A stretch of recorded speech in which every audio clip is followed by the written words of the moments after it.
VOA Afrique. Jacques Aristide dans la capitale américaine, un grand plaisir de vous retrouver pour un nouveau numéro de Washington Forum. Gros plan cette semaine sur le Yali 2, le second sommet des jeunes leaders africains aux États-Unis.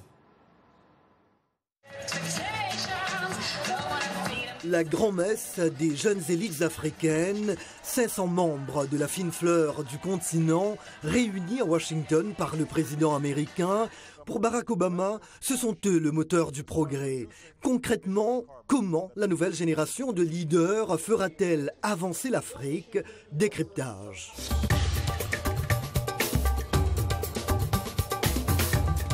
Washington Forum.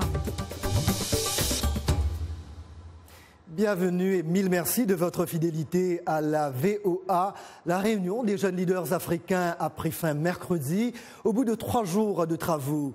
Ces lauréats de la Mandela Washington Fellowship avaient auparavant été invités à passer 6 semaines dans des universités américaines avant le sommet. Mais le clou de leur séjour américain, c'était lundi quand ils ont eu l'occasion d'échanger avec Barack Obama. Le compte-rendu de Michel Joseph. Des jeunes conquis, un président s'offrant un bain de foule, les lauréats du programme Yali 2015 ont été séduits par le discours de Barack Obama sur la jeunesse et l'avenir de l'Afrique. Et ils tenaient à le montrer à leur hôte. Comme il l'avait toujours dit depuis bien avant, l'Afrique n'a pas besoin effectivement d'hommes forts, l'Afrique a besoin d'institutions fortes qui puissent nous permettre effectivement de booster notre économie, de combattre la corruption, de mettre en place un bon système de gouvernance dans nos pays. Des mots-clés sont revenus comme un leitmotiv dans cette intervention du président Obama. La bonne gouvernance, l'éducation et la place des femmes dans la société.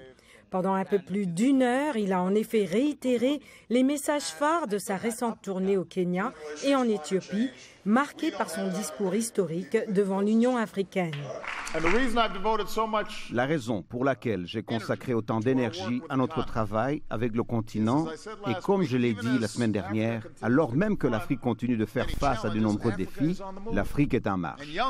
Et les jeunes comme vous sont le moteur de ce progrès parce que l'Afrique est le continent le plus jeune. J'ai vu la force de cette jeunesse lors de mon périple.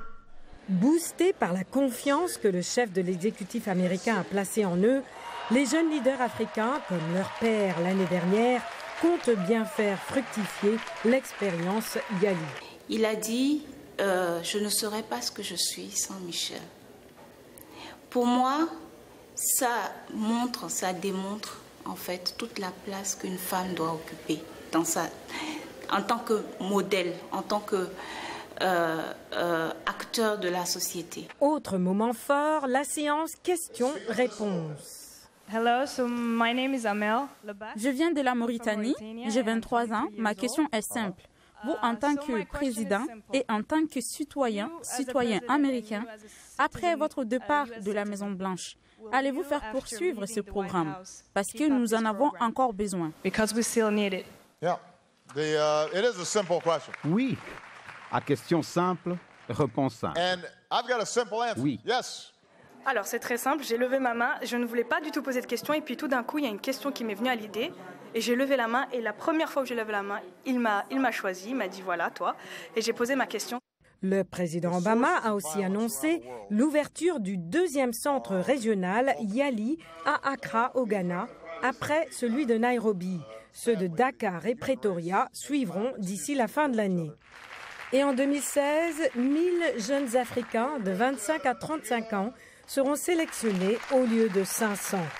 Autre nouveauté, au moins 80 jeunes Américains iront en Afrique l'an prochain dans le cadre de cette initiative, désormais connue comme le Mandela Washington Fellowship. Merci bien Michel. Et j'ai le plaisir d'accueillir sur ce plateau 3 des lauréats de Yali. Nana Diaby Diallo, femme d'affaires qui nous vient du Mali. Elle produit et anime le Fifi Show, une émission diffusée sur la chaîne nationale de son pays, le RTM. de la République démocratique du Congo, Junior Kayembe Nkashama, qui travaille pour une institution publique de son pays. Avant cela, il dirigeait une ONG qui œuvrait pour la promotion et l'encadrement des jeunes artistes. Et last but not least, Hans Funges, président du consortium des entrepreneurs nouvelle génération du Gabon. Voilà, des jeunes. Et d'ailleurs, vous le voyez, Washington Forum a fait peau neuve pour accueillir ces charmants invités. Je vais faire un premier tour de table et je commence par vous, Nana Diaby Diallo. Vous n'étiez qu'à quelques mètres de Barack Obama lundi. Vous écoutiez son discours, comme les autres lauréats évidemment. Que retenez-vous de la vision de Barack Obama pour l'Afrique et pour les jeunes Africains? Vous encourage-t-elle à aller de l'avant avec vos idées? Merci donc de m'accueillir aujourd'hui, Jacques, sur votre beau plateau. Alors donc ma pensée, sinon mon opinion là-dessus, je pense que la vision du président américain est, comme on l'a dit, est visionnaire. Pour moi, cela traduit un réel partenariat entre les deux futures générations, en ce sens que nous, en tant qu'Africains, jeunes Africains, nous sommes la future génération de l'Afrique et aussi les jeunes Américains qui ne connaissent pas encore l'Afrique. Ceci est peut-être le début d'une nouvelle plateforme qui va nous permettre de venir mieux connaître ce pays-là qui est plus développé que chez nous et aussi peut-être de repartir avec de nouvelles idées, de peut-être recopier des modèles d'exemples ici dont on peut s'inspirer pour repartir et faire de plus belles chez nous. Voilà. Junior, cette vision d'Obama vous donne-t-elle également des ailes? Absolument, absolument. D'abord, le fait juste de savoir comment l'engouement qu'il y a autour de la chose et surtout qu'il y a une grande chose dans ce programme qui est quand même différent par rapport aux autres programmes, à mon avis, c'est ce qu'il y aura des activités, il y aura un follow-up, des activités qui auront lieu en Afrique. Ces activités viseront à savoir comment est-ce que nous avons pu implanter ce qui a été appris pendant le cursus universitaire dans les universités dans lesquelles nous avons été, on a appris certains qui ont été dans le public management, certains dans le business entrepreneurship, certains dans le civic leadership. Comment, après une année, ce programme, qu'est-ce que ça a pu vous apporter en termes de ce que vous faisiez avant? Ce programme n'a pas forgé des leaders. Les leaders existaient. Alors, qu'est-ce qu'ils seront devenus? En fait, c'est juste les promouvoir, les pousser un peu plus en avant. Alors moi, je suis d'accord avec cette vision que ça donne beaucoup plus d'ailes. Et d'ailleurs, le titre qui est revenu du discours d'Obama, c'était celui-ci, « La jeunesse est le moteur du progrès ». Alors Hans, ce sont nul doute des mots qui sonnent bien à l'oreille, mais dites-nous vous, par exemple, comment allez-vous les traduire dans la réalité dans votre pays? Le programme Yali vous servira à quelque chose? Merci. Je pense que le panel que nous représentons ici traduit bien la vision du président Barack Obama. Nana dans le business, entrepreneurship, Junior ici, public management, et moi-même, civic leadership. Donc, l'interrelation de ces trois sphères, d'accord, pour une prospérité économique dans nos pays respectifs. Et aussi pour la préservation des valeurs démocratiques et la promotion de la bonne gouvernance. Et vous savez, aujourd'hui, la jeunesse africaine représente 60% de la population africaine en général. Donc, elle a une responsabilité incroyable, importante, dans l'implémentation de cette vision. Parce qu'il y a évidemment pas mal de défis à relever. Et justement, vous n'êtes pas sans savoir que le chômage touche de plein fouet la jeunesse africaine. Environ 40 millions de jeunes chômeurs vivent en Afrique sur une population de plus de 200 millions d'habitants âgés de 18 à 24 ans. Soit 40% de la population active, une bombe à retardement d'après l'Organisation internationale du travail. Barack Obama a beaucoup parlé d'éducation. Les études, la formation suffiront-elles, Nana Diaby, pour, j'allais dire, désamorcer cette bombe à retardement, cette bombe du chômage en Afrique? Vous savez, on ne fait jamais d'efforts. On ne fait jamais assez d'efforts. Elles ne vont pas forcément suffire, mais elles vont servir. Elles vont servir, par exemple, en tant que femme, moi, c'est quelque chose qui ne pourra faire que m'encourager à faire encore plus davantage.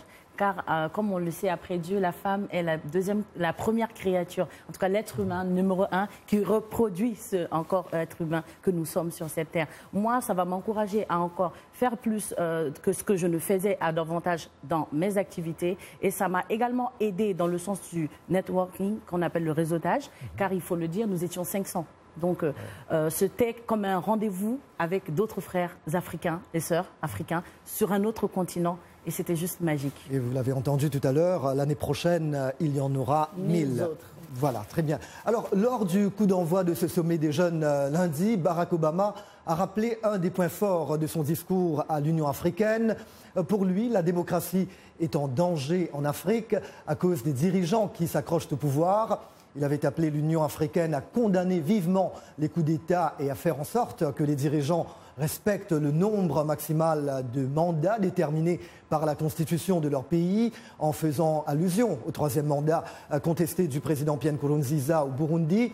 Les progrès démocratiques en Afrique sont-ils en péril? Junior Kayembe, vous êtes congolais. Ce même débat sur le mandat présidentiel fait rage chez vous. Vous avez entendu Obama. Pouvez-vous également faire entendre votre voix quand il est question de recul démocratique? Il a dit ce qu'il avait à dire.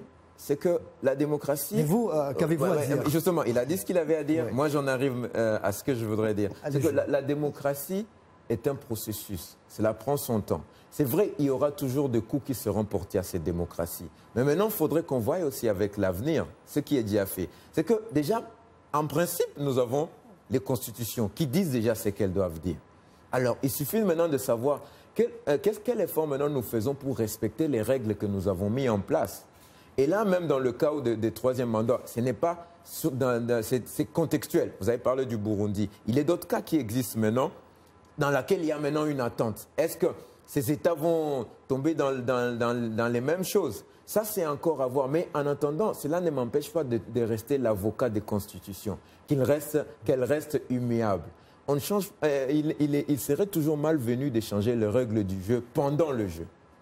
On change les règles du jeu après que le jeu soit fini et on commence une autre partie. Là, comme ça, tout c'est égalitaire, c'est vraiment équitable et tout le monde peut commencer à jouer à partir de la même base. Donc même en tant que fonctionnaire, en tant qu'employé du gouvernement, vous serez prêt à condamner de telles tentatives pour éventuellement changer la Constitution pour s'accrocher au pouvoir? Condamné. Je n'irai pas jusqu'à dire condamné parce que c'est un peu trop pas agressif. Je me mettrais plutôt dans le cas de dire, de me demander pourquoi est-ce que cela pourrait être fait. Est-ce qu'il y a vraiment une utilité à ce que ce soit fait? Et dans ce cas-là, c'est à voir et analyser la situation. Et la conclusion qui pourrait être faite, c'est d'abord que la Constitution est là et qu'on la garde de cette manière. Mais vous serez peut-être appelé demain à occuper de telles fonctions, à vous lancer dans la politique. On parle beaucoup de ça. Alors je serais très intéressé de connaître votre point de vue là-dessus, Nana. Alors moi, mon point de vue, très sincèrement, je suis apolitique. Oui. Je ne connais pas le futur. Mais d'un point de vue femme entrepreneur, d'un point de vue citoyenne... La politique est importante. Elle est importante, elle est importante. Mais moi, je me vois plus comme... Je me verrais plus dans un futur plus lointain ou très proche, je ne sais pas, comme un leader d'opinion, sans aucune coloration. Parce qu'en Afrique, vous savez, il l'a dit, nos dirigeants restent très longtemps au pouvoir. Donc le peuple commence à prendre conscience de cette démocratie. Il faut que nous connaissions nos droits. La plupart d'entre nous n'ont pas été scolarisés. Ça va faire que, pour que la politique puisse débloquer à elle seule cette situation, ça va être très compliqué, sans la société civile. Vous êtes assez diplomatique dans vos réponses, je dois dire. Hans, vous avez vu ce qui s'était passé au Burkina Faso. Il y avait beaucoup de jeunes dans ce mouvement de révolte, n'est-ce pas? Moi, je pense que il faut respecter les aspirations de la population. Vous savez, par exemple, dans notre pays, le président de la République a créé une plateforme, le Conseil national de la démocratie, donc, pour une meilleure participation politique. Vous voyez? Donc, pour le changement de la Constitution, nous n'avons pas vraiment ce problème chez nous. Mais je pense qu'il faut effectivement trouver un moyen de concertation qui, n'est-ce pas, va respecter la volonté du peuple. Par exemple, au Rwanda, vous voyez, il y a une pétition qui a été signée par le peuple et validée par le Parlement. Ce qui fait que M. Kagame, aujourd'hui, peut se présenter. Voilà un peu le genre de modèle. Maintenant, certains, du côté de l'opposition, qui disent leur voix n'est pas entendue.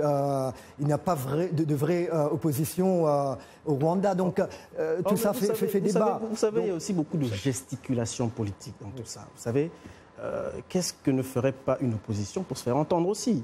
Oui, mais des fois, on entend la voix du peuple. Très souvent, je ne suis pas là pour faire l'avocat de qui que ce soit, mais vous entendez la voix du peuple. Mais vous avez quand même ces dirigeants entêtés qui vont de l'avant avec leurs idées, je pars du principe que le Parlement avec ce qu'ils veulent faire, c'est-à-dire s'accrocher au pouvoir. Je pars du principe que le Parlement représente la volonté du peuple. Le peuple a élu des députés qui les représentent. Donc à partir du moment où ces derniers statuent sur un certain nombre de décisions, n'est-ce pas? À partir de ce moment-là, c'est valable. Donc le peuple dit oui. Et c'est même sûr. Hein. Je pense qu'on a peut-être besoin de mise à jour.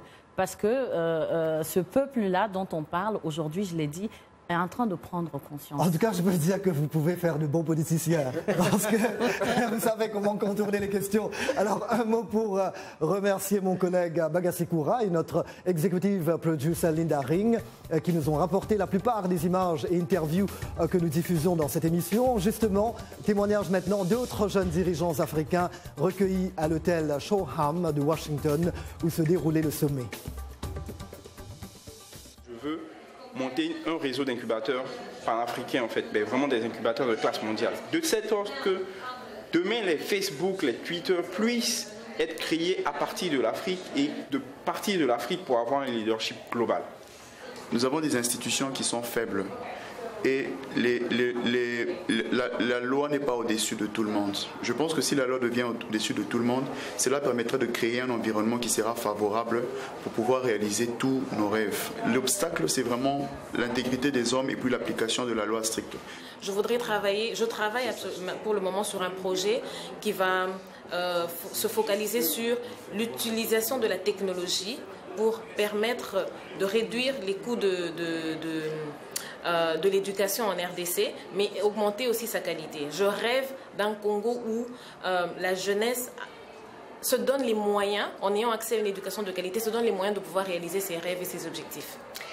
Alors mon rêve pour l'Afrique, c'est qu'on soit une des premières puissances mondiales, que la pauvreté soit éradiquée, même si elle ne pourra pas être éradiquée à 100%, que nous soyons tous éduqués parce que nous sommes très brillants, nous sommes un peuple extrêmement brillant. Je dis peuple parce que l'Afrique est un seul unique peuple. Et mon rêve aussi, ce serait vraiment, mais vraiment que les femmes prennent le dessus en Afrique.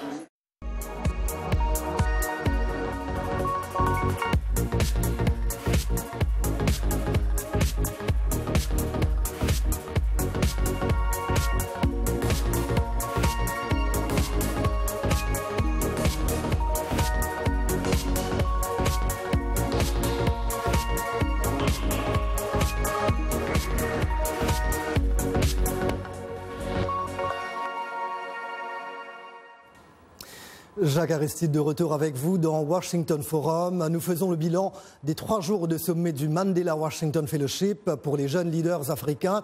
D'emblée, 4 commentaires Facebook. Eric Zorabonayo de Bujumbura, Burundi. Le programme Yali ne peut pas aider les jeunes leaders africains à faire une réelle différence sur le continent. Du fait que les sélectionnés ne sont pas proches des autres jeunes, on donne la chance aux jeunes qui occupent des postes de haut niveau et oublient ceux déjà organisés dans les associations au village et quartiers pauvres, là où le programme peut avoir un impact positif sur la vie des gens. Trésor Kimbele de Lubumbashi, RD Congo, de tels programmes peuvent aider les jeunes à pouvoir développer des idées pour faire avancer l'Afrique. C'est une bonne initiative de la part de Barack Obama. Archiduc Théodore de N'Djamena, Tchad, le programme Yali peut effectivement apporter un changement de gouvernance par ces jeunes d'Afrique.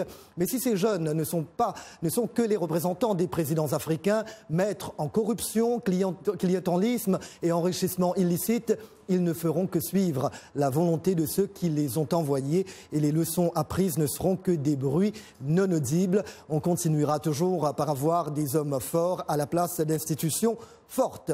Seydou Mayaki de Niamey, Niger, l'Afrique a besoin de nous. Ces initiatives annuelles ne suffisent pas. On doit se donner à fond pour espérer un changement à tous les niveaux. Vive la jeunesse africaine, vive à tous ceux qui croient en cette jeunesse. Vive l'Afrique. L'heure de retrouver nos invités, 3 lauréats de Yali, le programme américain pour les jeunes leaders, la Malienne Nana Diaby Diallo, le Gabonais Hans Funges et le Congolais Junior Kayembe Kachama. Une réaction rapide, critique que vous venez d'entendre. Celle d'Eric. Eh bien, Eric, moi, si tu m'entends, c'était juste pour te dire que tu te trompes.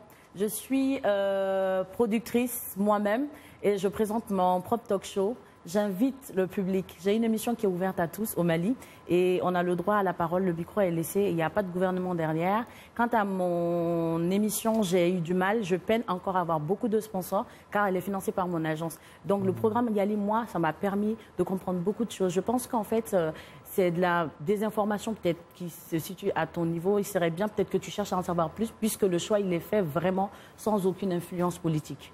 Junior. Je sauterai dedans pour prendre la première réaction qui nous venait du Burundi, disant que de tels programmes ne peuvent pas avoir d'impact sur le terrain parce qu'il n'y a pas de lien entre les sélectionnés et la communauté des bases, ce qui est complètement faux puisque même dans les critériums, dans l'ensemble des critères qui est demandé, on demande toujours qu'est-ce que vous avez fait pour votre communauté. Il faut présenter un fait, la preuve que vous avez fait quelque chose pour votre communauté. Et c'est sur cette base qu'on a été sélectionné. C'est-à-dire que nous couper de notre communauté, c'est impossible, puisque c'est d'ailleurs grâce à cette communauté que je me retrouve ici, présentement. Mais tout à fait, je suis entièrement d'accord avec le fait que, étant donné la large portion des gens qui ont posé leur candidature, et ceux qui ont été sélectionnés, et les grandes, et elles prouvent à suffisance que cela nous ne devrons pas nous limiter à ce niveau. Ce qui fait que ça nous donne, il y a un revers de la médaille, c'est que nous avons reçu, et maintenant le revers, c'est que nous devons donner à ceux qui sont restés et qui n'ont pas eu la chance d'avoir très rapidement avec Hans.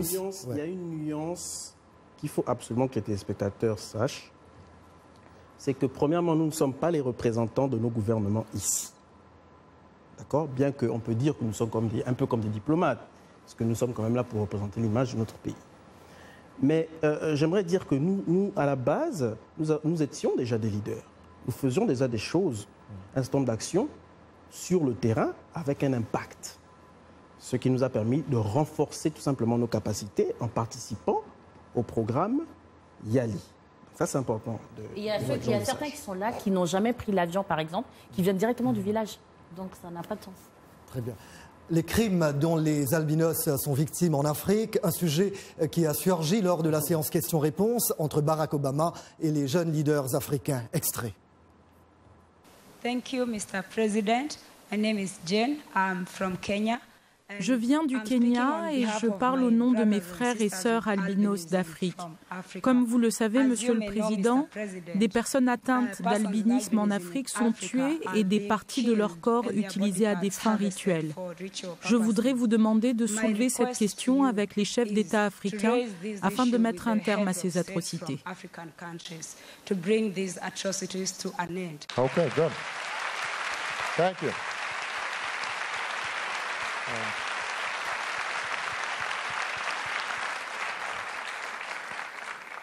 Well, can I just say, the notion that eh bien, je peux dire que rien que de voir un Africain faire preuve de discrimination would discriminate against somebody à l'égard de quelqu'un en raison de la couleur de sa peau,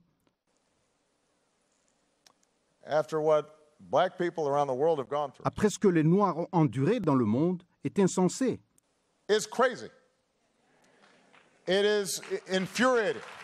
révoltant et je le rejette totalement.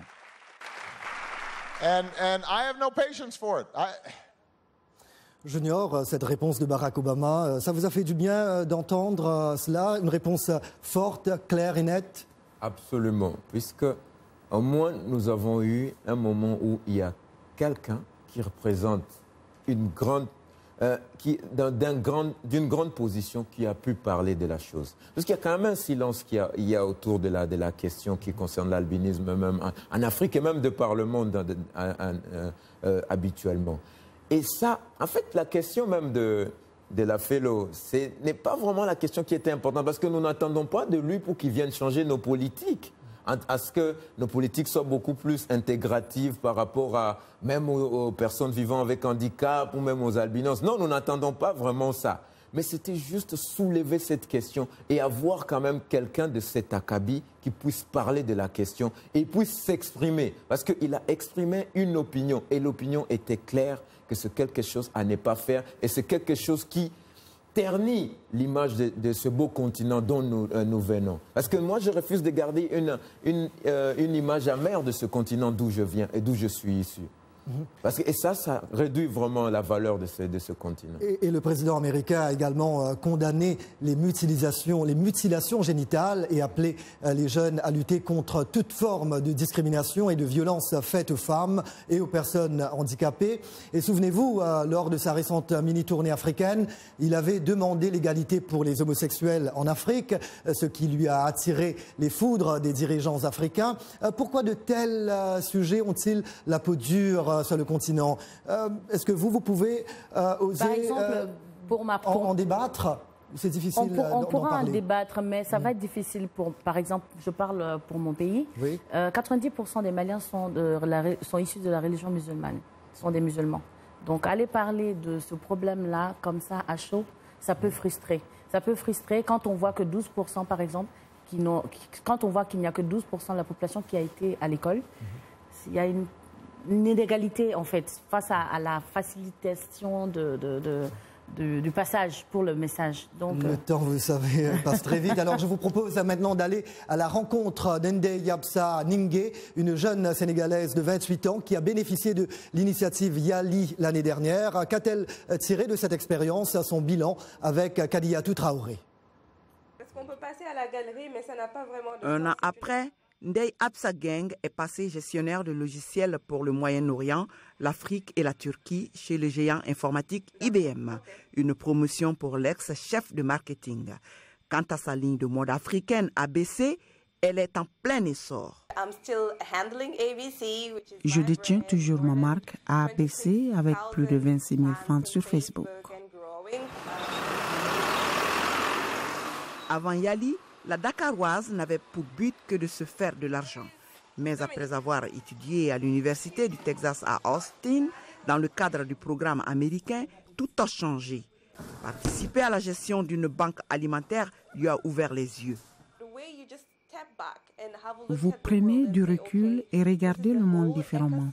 Vous vous dites que les uns peuvent bénéficier des autres à travers les connexions. Le fait que j'ai aidé les autres à travers le service communautaire est une chose d'exceptionnelle que j'ai appris de Yali. Ndeye Absa Geng a aussi pris part à un programme permettant aux femmes prisonnières de refaire leur vie à travers les arts et l'artisanat. Elle ne compte pas s'arrêter en si bon chemin. Son dernier projet s'appelle Leader.